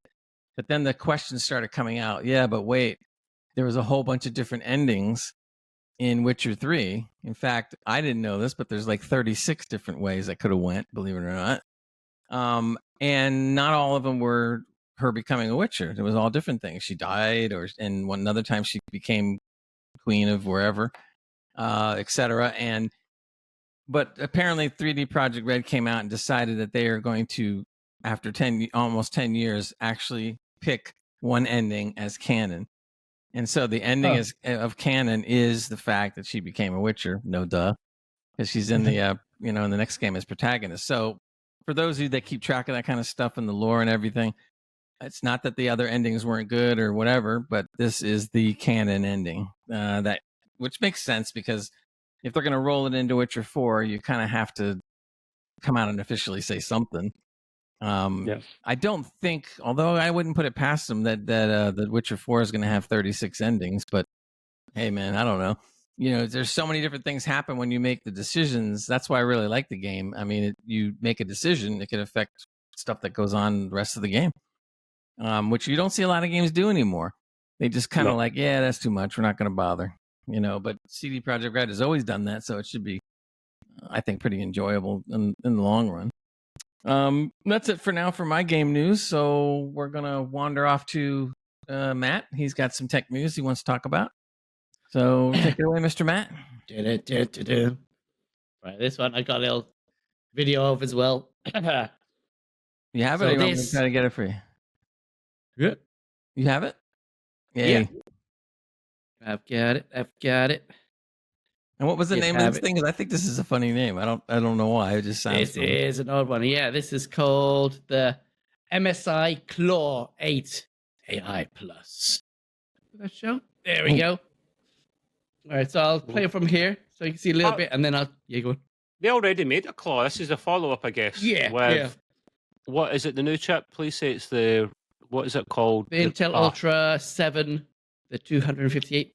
Is it not the Z Extreme 2 or something, whatever it was called? That the mobile chip they've got. Oh no, it's bloody Lunar Lake. Oh god. Lunar, right, carry on. Yeah. There you go. That's the news. Yeah, so this has been a handheld that's making people wave. There we go. The key features of this is the Intel Core Ultra 7, the 256 6058V processor, which is part of Trev's favorite Lunar Lake series, which is supposedly designed for efficiency and performance, making it suitable for gaming and multitasking. In a handheld like this, it might be worth it. The graphics, the device has the Intel Arc 140V GPU chip, which provides a performance of 1200p resolution with the support of variable refresh rates. The display is an 8-inch. You can get in two different sizes, I should say. So you got the 8-inch at the 1200p IPS display at 120 hertz refresh rate and the 16:10 aspect ratio. You can also get it with the 7-inch as well. The battery life of it boasts between I can carry on there. Between 80 watt battery power, which provides an impressive runtime of at least 10 hours. Right. Yeah, exactly. You're looking more 6 maybe at a push. We don't even get that out of a laptop itself. Yeah. There you go. Just make sure that's still going. The connectivity, you got the it has 4 USB ports, a micro SD slot, Wi-Fi 7, and the Bluetooth 5.4. That's a lot for a handheld, isn't it? That's not bad, is it? Thunderbolt's really important here, Matt. The Thunderbolt 4, because that will have true. If you want to hook up to an external GPU, you won't, or in theory, should get throttled like you used to do with Thunderbolt 3.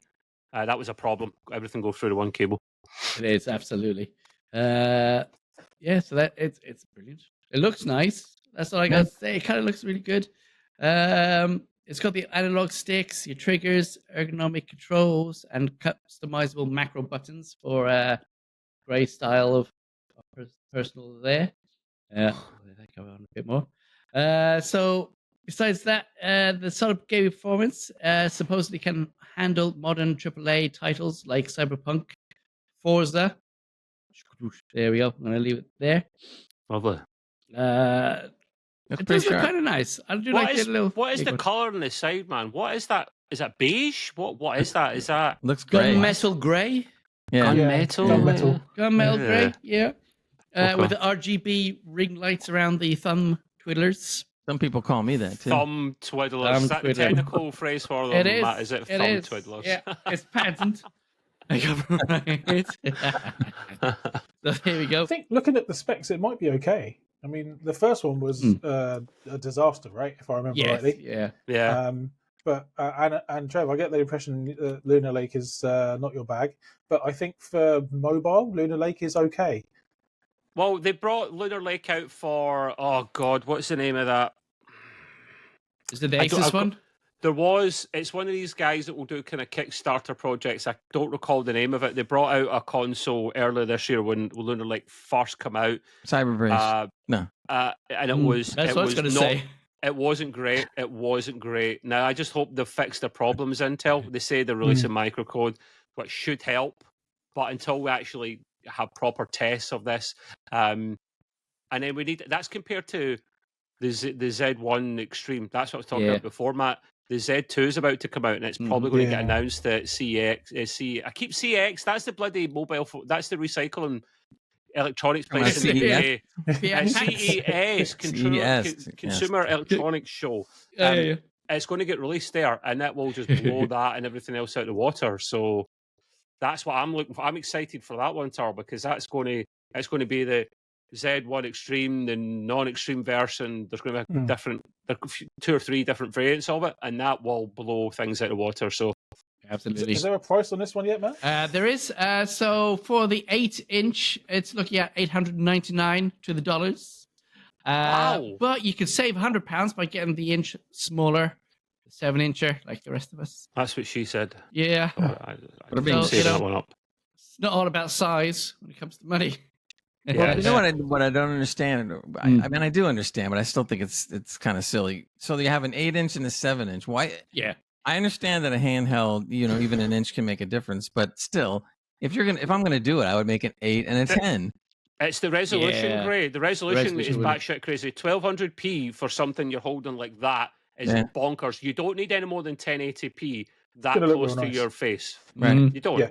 Save the battery life. You can downclock the resolution. You can downclock. Listen to me. You Yeah, can but I'm just run talking it at in 1080. screen size. If you're going to make one smaller, don't go 7, go 6. If you're going to make one bigger, don't go 8, go 10. Yeah, but was the 7-inch maybe an OLED, Matt, compared to the 8-inch? Yeah. Is the 8-inch LED or OLED? That one is, I think it was OLED. Both OLEDs. OLED, yeah. IPS All right, because it OLED, would have made sense if the 8-inch was LED, but the 7-inch was OLED because OLED's superior. Then that would have made sense then, because you could then charge different prices for these two. I think given that the first one was not a good release, like it was bad.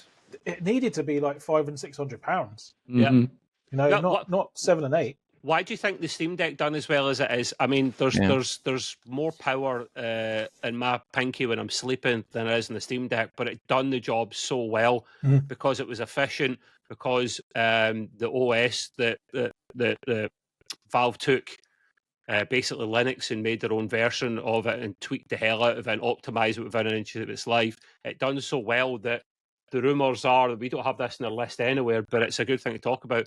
There's heavy rumours that they'll try and release Valve their own Steam box again, but actually the OS will be actual proper Steam OS, and they'll give it out to people like MSI, Matt, and your Lenovo's and all that, and they can use it, but they have to stick to particular criteria to use that, and they might even enter the games console industry with their own kind of. But that's a more of a lighter rumour. It's more likely.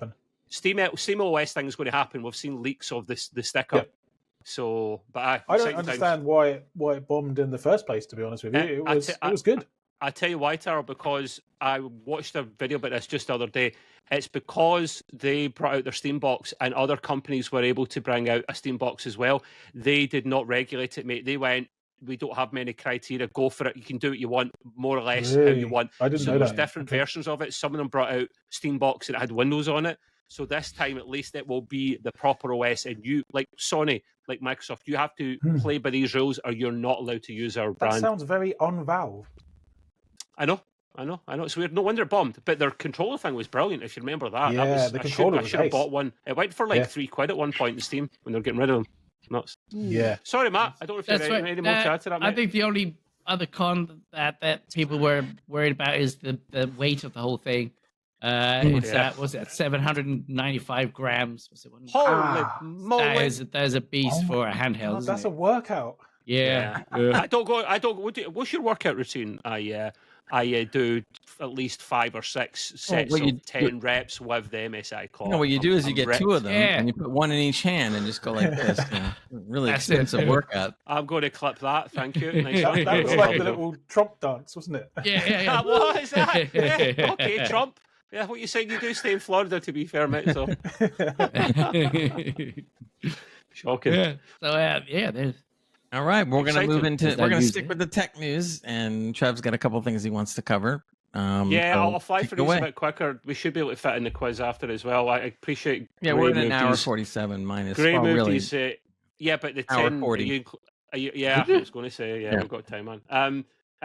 Bear in mind though, Gray, like move some of these things next week to closer to the front. I feel sorry that your poor AI corner and mod corner gets shafted quite a lot. I said plenty of stuff before when you weren't here. But to be fair, we got Taro on, and Taro's. This is why I like having Taro on, because he's a big hardware geek, and he loves all this shit. Yeah, Taro, so do I as well. Actually, what we're gonna do, Taro, is the 3 of us are gonna grab something to eat. You just keep talking. Bye! Yeah, that's it. Yeah. I'm staying, man. I'm staying. No. You losers go, man. I'm looking forward to this next one, though. To be fair, you've done me a favour, Taro, earlier on by stealing a little bit of my thunder by talking about the NVIDIA 50, 80, and 90 prices, because I had that earmarked down, but you've done it to save us a bit of time. So normally I'd be like, God damn it, you stole my thunder, but you actually done me a favour, so thank you. I'm actually doing it slightly back to front. I'm actually going to get some of the quicker things out of the way first. Despite the rumoured prices that Taro was mentioning before about the new NVIDIA cards, this is in conjunction with them trying to get their cards shipped over to the US and other places, but mainly US, as soon as possible before a certain Mr. Trump takes office, because he likes his tariffs, man. This is what happens when you stick a businessman in charge of the free world. He he treats it he treats the States like a business rather than a country, and he's going to tax the Chinese within an inch of their life. So I don't know why he's going to. Anyway, I won't get into political stuff. I don't think there's going to be any tariffs. We don't want to get deep into it. I think he will, mate. He loves them. There's heavy rumors that he's going to bring in massive tariffs. Suffice to say, there's going to be some tariffs. As to how much, how many, and how bad, we don't know yet. Well, they can only go in rumors, Gray, and previous what he's done previously, which wasn't great. So basically, the reason you're seeing these leaks more so than you usually are, Tar, because we're seeing a lot of these fecking leaks about these new cards, more so than we normally would, is because they're rushing over cards to the States as soon as possible. Because if they're in the country, they beat these tariffs. And that's what they're doing. So they're literally going, right, let's send everything we've got to the moment. So basically, the Yanks are going to have their pick of the cards at the start. We're all shafted because they'll be getting all these cards to beat the stock. There he goes. He'll be like wheeling dealing. Do you want a card there, Trev? Charles? What you're saying then is 2,600 quid for a 5090 is just nothing. Yeah. He'll be like, Gray will be marking up just 10% for mates rates. I'll get a 5,900 for you, then I'll ship it over there and call it $3,000. There you go. But when I want to declare what it is, I'll just say it's like I don't know, toilet paper or something. Yeah, exactly. Yeah. No, you're supposed to be joking that you're shafting us here. Just mates rates shafting. That's all. So the Orange Man takes office in January 20th. So they're getting as many cards over there as they possibly can as soon as. And these tariffs that we're talking about could be as much as 10% normally, whereas certain tariffs, and it's all rumor, conjecture, could be as much as 60% on certain types of items from China. And that possibly would include GPUs because it's such a luxury item. There's a whole thing about chips between not letting the Chinese get the latest fabrication technology because you don't want to be your rivals, you don't want to be giving them the latest. So he's probably going to basically end up making these cars even more expensive. Now, you think that was to do with the 2,600? It's not. God, you can imagine if the tariffs weren't a thing, they'd still be charging that price. So it's kind of ridiculous. 3,600. Well, thank you, Jansen, with your immaculate leather jacket. I have an idea. By the way, I didn't tell you this, Matt, but I'm planning on this summer to go over to Scotland with my son. So I'll see you guys when I come. But here's the thing. Now. I can just sit there and buy a bunch of 5090s and load it all in my luggage. Yeah. Well, we'll talk about that certainly after, Gray. I'm kind of hoping you delay it until my two enterprises come so that you can bring them. There you go. See, I got to do an extra check bag just for everything. Yeah. We'll talk about it after. Yeah, I'm conscious of time, so we'll fire on, guys. The last thing I'm going to save the best to last, so we can get Tal's opinion on this. I'm kind of obsessed with this because I'm a PC gamer first and foremost, but I do still like my consoles as well, and a Switch is just fun. And I know there's been loads of Switch rumors, but the thing is, love it or hate it, it is very, very good at what it does and very, very popular. So the rumors are a lot. There's heavy rumors that we will get announcement within the next week or two. Or a reveal of it, and more than likely they'll probably sell it in March, which makes sense because the Switch 1 came out in March 2017. So they'll probably do the same now that they've built a lot of them. I'll be excited about that. I'll be ready to put in a pre-order. I want to be able to play the last Zelda game in more than 1080, 30, or whatever the hell it was. So 4K 30 sounds a bit nice for Zelda. And then the last but not least, and I'll obviously bring in Tarl in a minute for this for his opinion, because CES, well done, Trev, you've done it this time. Because CES, there's that spanking again. Just call it CES for short. Well, actually, the CEX and the TV recently finally started using that. Come to sex. Sex is what it's all about. They only started using it. CEX, but it sounds like sex. Yeah. Anyway, we'll click that. Come here and you won't get any of that. So 100%. It's a rumor, but it's a heavy rumor. Like it's pretty much going to be happening in a matter of days. AMD's Ryzen 9 9950 X3D spotted in CPU Z, which is an application I use, and I know Taro use it a lot as well for basically flexing how big your GPU is and how good it is. I was going to say something else there, but then I realised some people might be offended by that. Grey nose. Yeah, go ahead. Yeah, I'm really looking forward to this card, this chip, because I told you guys that I'm possibly going to be jumping ship soon, because Intel are an absolute bin fire. I was a loyal Intel guy for a long time because they were, for gaming, up until a couple of years ago, the best for gaming. And that's all I was interested in. But now they have literally dropped the ball on that one. The ball's set in fire. The ball's oxidized and Covered in sand. Caught fire again. So, no, yeah, poor Intel. We need competition. So, yeah, this new chip's coming out probably very, very soon. It's going to be rumored to be 5.7 gig across all cores, which for a chip like this is phenomenal considering all the technology under the hood. I know it's not all about clock speeds. I know that's only part of it. The 3D cache is a massive part of it, as Taro knows as well. It's just got them the top gaming performance in the last couple of years, basically. But I'm really, really looking forward to this one. The cache is kind of through the roof with this one. It's got the same 170 watt TDP, which is the same as the last gen. So that's good. They're increasing power without increasing without wattage. Yeah, thank you, Matt. And the cache size is now 96 plus 32. I want this. 16 cores, 32 threads. 16 cores, 5.7 gig across all of them. Oh my lord! Do not put your eggs on that one. They will definitely fry. So wait, say 16 again. No.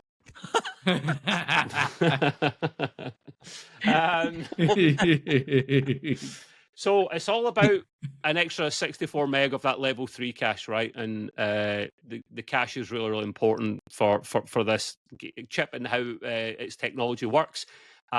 Give us all the cache because it really does really help. And as when Tar was on last time, we were talking about this chip being so oppressive because it will have 2 core complex dies, CCDs, as we know, carrying 8 cores with 32 gig of dedicated L3 cache.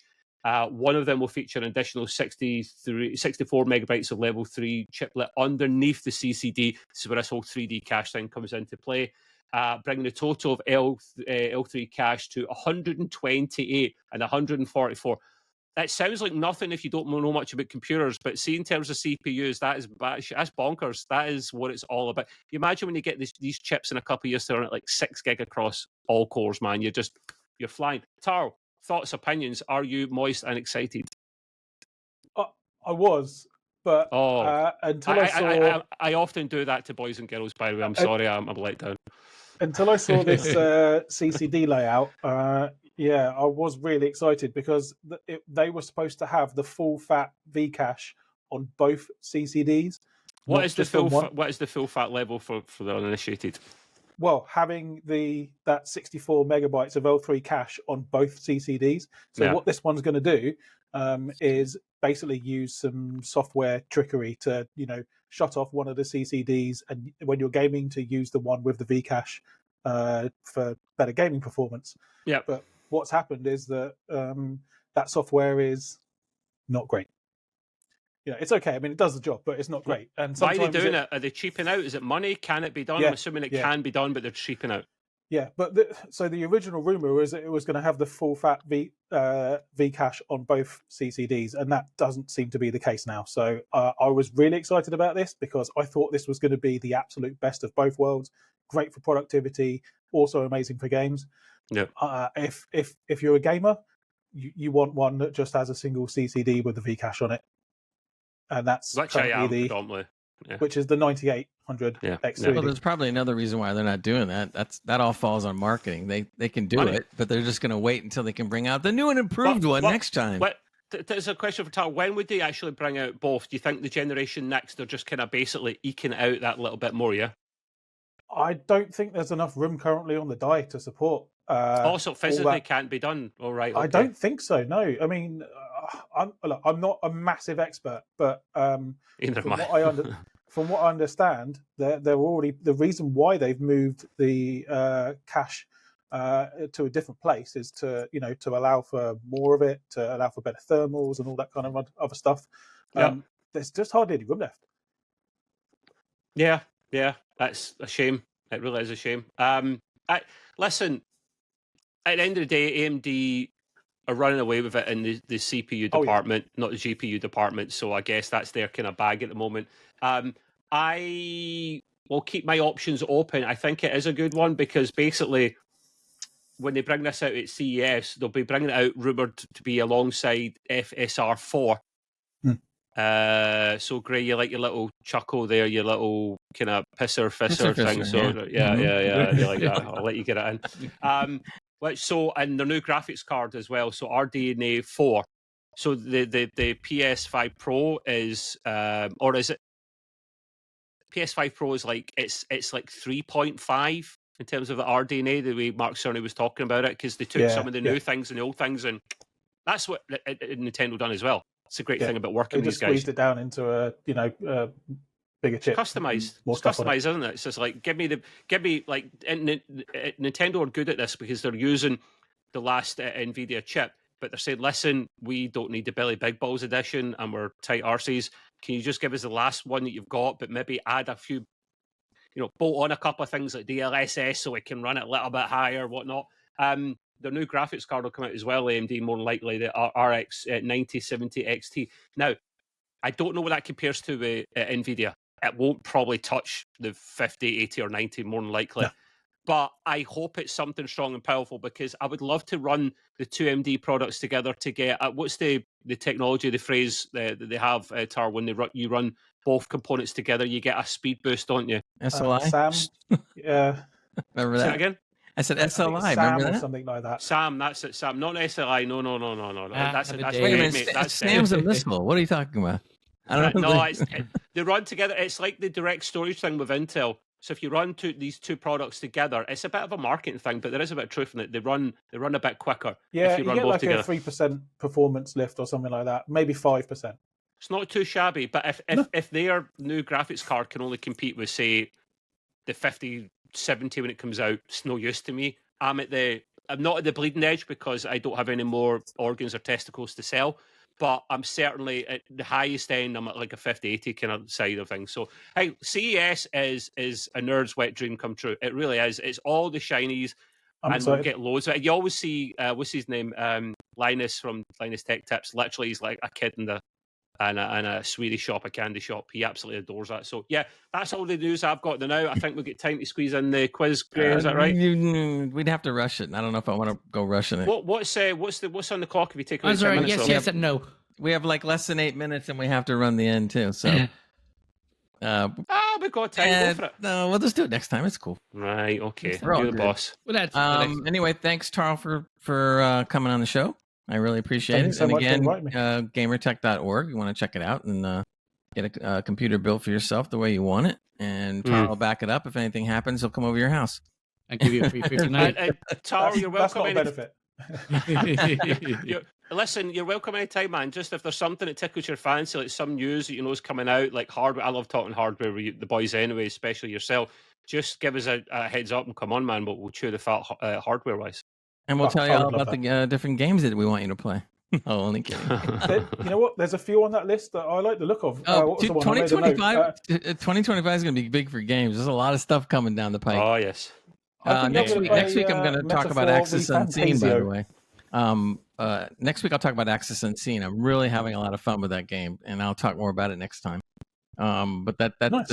been a lot of fun. But in any case, we're going to do the outro. This is where the music comes in, and we do a dance. And well, you'll see what I mean. We get goofy while I'm turning all the cameras off.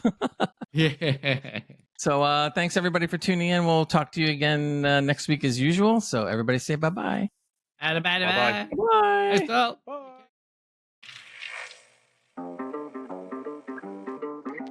I don't want to set the world on fire.